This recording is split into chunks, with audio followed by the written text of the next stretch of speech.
It's a pleasure to be speaking to you this afternoon about practical sandboxing on the Windows platform. And this is essentially an assessment of the kinds of security benefits we can get from the sandboxes used by Protected Mode Internet Explorer, Adobe Reader X, and also Google Chrome and the Chromium project. So if I can just introduce myself, my name is Tom+Keetch. I work for Verizon Business's Threat and Vulnerability Practice, and I'm the lead consultant for code review within the EMEA region. So I've been presenting on this and kind of similar topics for a little while now.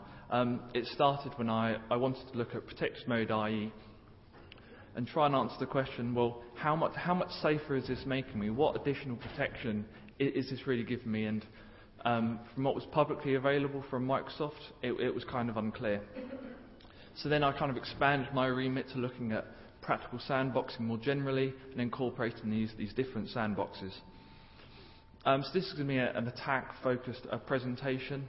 Other previous presentations have maybe been, so the OS one was maybe more defense-centric, and each presentation has got a different focus, so I'd encourage you, if you're interested, to go back and look at some of the previous white papers and so on. And why am I speaking about this topic? Well, exploit mitigations are, to me, extremely interesting.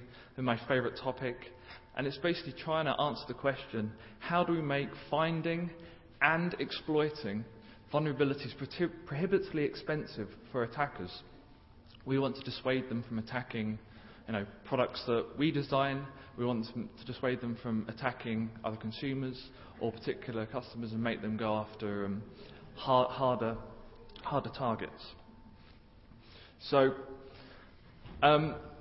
so I want to give you a very brief introduction to what practical sandboxing is. I won't go too deep into the mechanisms behind it, but if you're interested, there's a lot of further reading and a lot of other people that have presented on that topic. So what is practical sandboxing? So it's a way in which applications can create their own customized sandboxes for their applications using entirely user mode components. So if you take a kind of a generic sandbox like Sandboxing, that's typically using kernel drivers. Now we don't want to have to ship kernel drivers with our browsers or with our PDF renderers, not least because if there's a minor bug in our sandbox implementation, it's going to take the whole system down. And so practical sandbox is a methodology, a collection of techniques that can be brought together to provide a reasonably secure user mode sandbox. And so it's based entirely on facilities provided by the Windows operating system. This is going to focus on three main consumers of this methodology. So Protected Mode IE, which has got a very limited implementation, and Adobe Reader X and Chromium that have got more complete implementations. There are some others, like the Microsoft Office isolated conversion environment, and there might be some other consumers that I'm not aware of, but I don't go into detail on those. So really what this presentation about is not only what are these sandboxes, but how can we escape from these sandboxes with a minimum amount of effort. I'm not a vulnerability researcher. I was looking at this from maybe a higher level and trying to find vectors and simple exploits that I could use to escape the sandbox. So the presentation will be structured like this. So I want to begin by kind of giving a framework to work within to try and give a context to the kinds of issues that I found and try and explain why these are important. Then give you a brief background on the practical sandboxing implementations themselves. There's going to be a number of the practical content is a number of vectors and exploits that can be used to escape these sandboxes today, and all of these are still valid. And I think every presentation should have maybe an argumentative part, and so that I'm going to be kind of deconstructing Adobe's own view of the sandbox as an exploit mitigation and saying, well, maybe they're being a little too charitable about how effective this really is. and then hopefully you can draw some conclusions that not only apply to sandboxes but to exploit mitigation in general, which is, I think, is becoming a more and more important topic. So, sandboxes for exploit mitigation. Why would we use a sandbox for exploit mitigation? So, when trying to mitigate against a particular exploit or a class of exploits, we've got two main options for designing that. So either we can look to increase the cost of exploitation, and this is done very effectively by combining DEP and ASLR.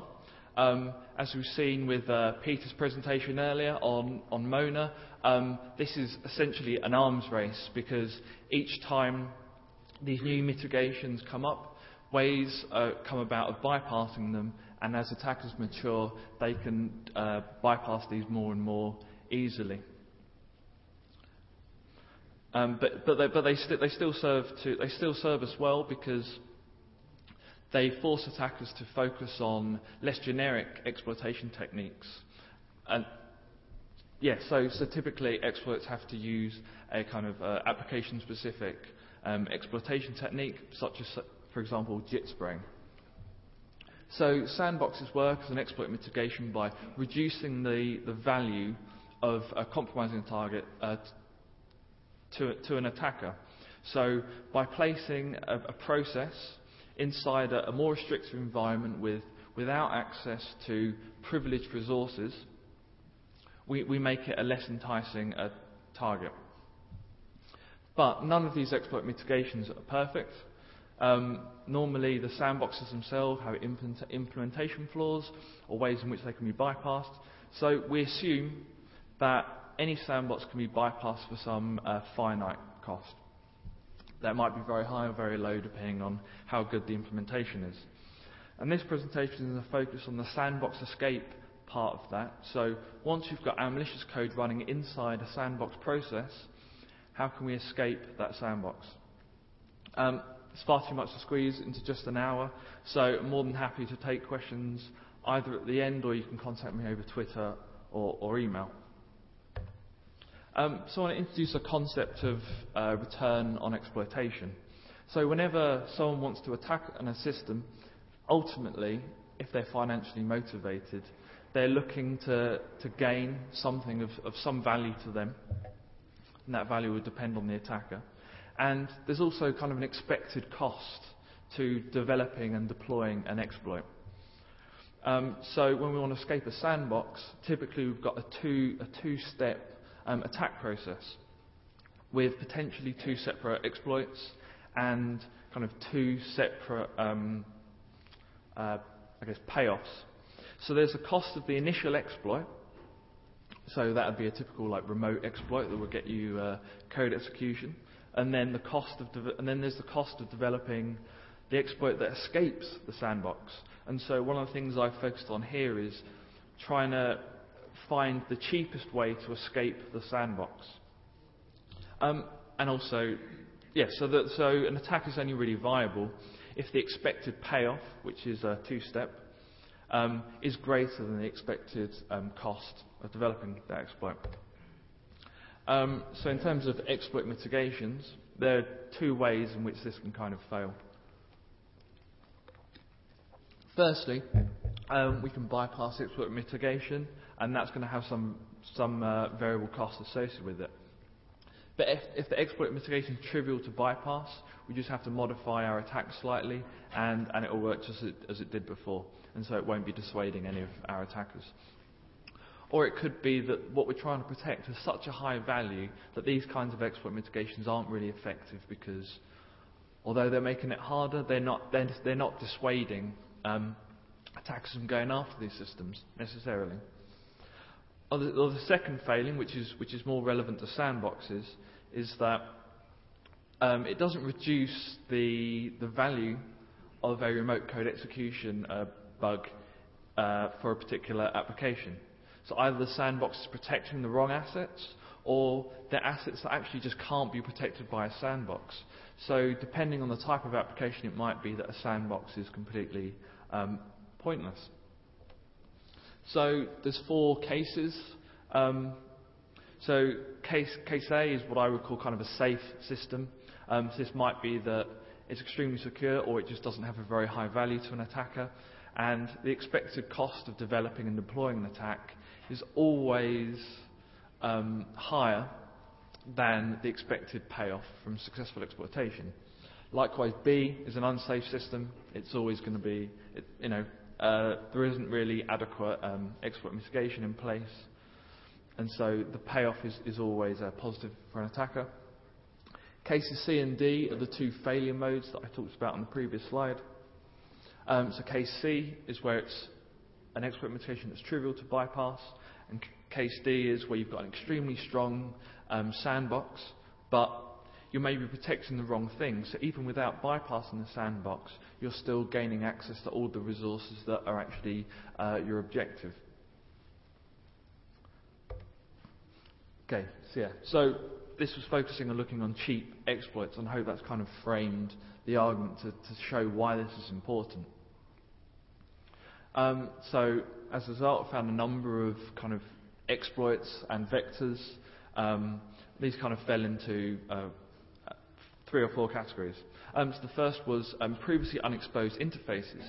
By introducing a new security boundary within an existing system, actually you might be exposing new interfaces that weren't previously subject to having malicious inputs sent to them. Also, there are particular easily detectable and exploitable conditions that might easily allow sandbox escape. But actually, most of the bugs are due to incomplete implementations. So various implementations didn't implement the entire practical sandboxing methodology, and as a result, they're vulnerable to specific classes of issues. And there are also some sandbox-specific issues which relate to the particular sandboxing architecture or design that's in place. There are also a number of resources which aren't protected by practical sandboxing. So network access is unrestricted, so you could go on to attack other hosts on the network. Anything, in the case of browsers, anything that's protected by the same origin policy isn't going to be protected, so you can steal someone's cookies and so on. And also, any bugs in kernel interfaces are still exploitable to escape the sandbox.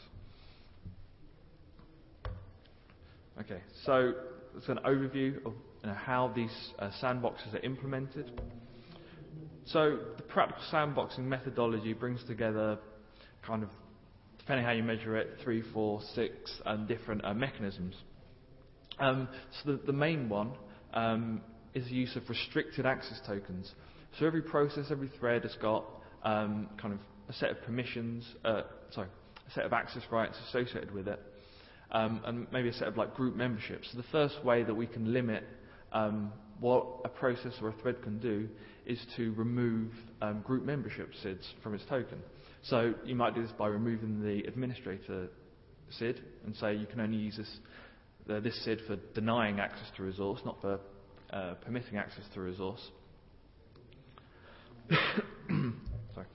And so that covers discretionary access control. We want to remove all of the rights associated with the process. And we can also mark something as being low integrity on Vista and later. So low integrity says this process is less trustworthy than a normal user process. And actually integrity levels enforce various checks throughout the system that kind of overlaps with a lot of these other mechanisms. So the use of mandatory integrity control or integrity levels isn't kind of isn't a necessary part of this methodology, but it's mainly used for defense in depth. We can also strip particular capabilities from a token, so remove the right to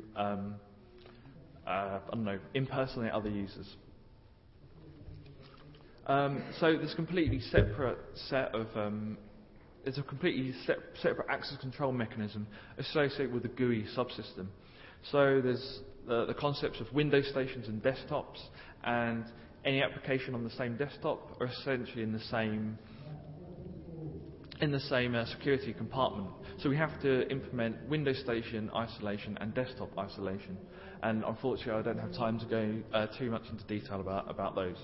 And lastly, we can use job object restrictions. So job objects are used to manage groups of processes as a single unit, and there are actually additional restrictions that can be applied through job objects that are a necessary part of practical sandboxing. So they seem to be having a better time than we are. So each of these mitigates against a different attack, and actually by looking at the different sandboxes and figuring out what they do and don't implement, we can determine different attack strategies for the different sandboxes. So Protected Mode IE was the very first implementation, and it chooses to run to render sites in lesser trusted IE zones at low integrity. And low integrity is the main way that it segregates things from the rest of the system. Otherwise, they share in the same session, WinStation desktop, and of course, any websites which are in more trusted zones aren't sandboxed. So, if we look at this kind of as a checklist, so really they implement low integrity and some basic privilege stripping, but they're mostly kind of overlapping mechanisms anyway. So this is a very, very limited implementation. As a result of using integrity levels, so this sandbox only works on Vista and later. It only protects the integrity of the system, so preventing the modification of files, and it doesn't protect the confidentiality. So as a kind of a simple failure of this sandbox is that a compromised IE process can read all of a user's files and send them back to their remote server, because network access isn't restricted. And they've got full access to things like the clipboard and also the global atom table, which is a primitive form of IPC, and that actually exposes other applications to certain types of attacks through this interface. So I presented this research at Hack.lu, and this was kind of my first kind of foray into kind of talking to other people about this research. And I presented a number of different ways in which you can escape from this sandbox, including through UAC launches, what I call trusted broker attacks, and I also presented a generic Protected Mode IE bypass that works on domain joined workstations, and this, as far as I can tell, will not be fixed by Microsoft. Yeah, so they're saying this isn't a security boundary, so we're not necessarily going to fix any of these sandbox escapes. And just the sheer number of potential elevation routes means that actually they can't make any guarantees about how much safe you are with Protected Mode IE. Adobe Reader X implemented a much stronger sandbox.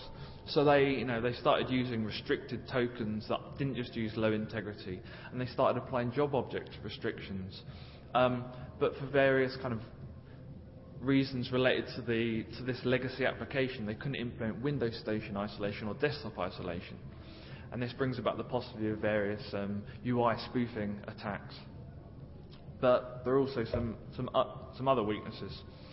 Yes, if we look at this as a checklist, they're applying almost entirely a fully restricted token, apart from one minor caveat, which actually results in a bypass.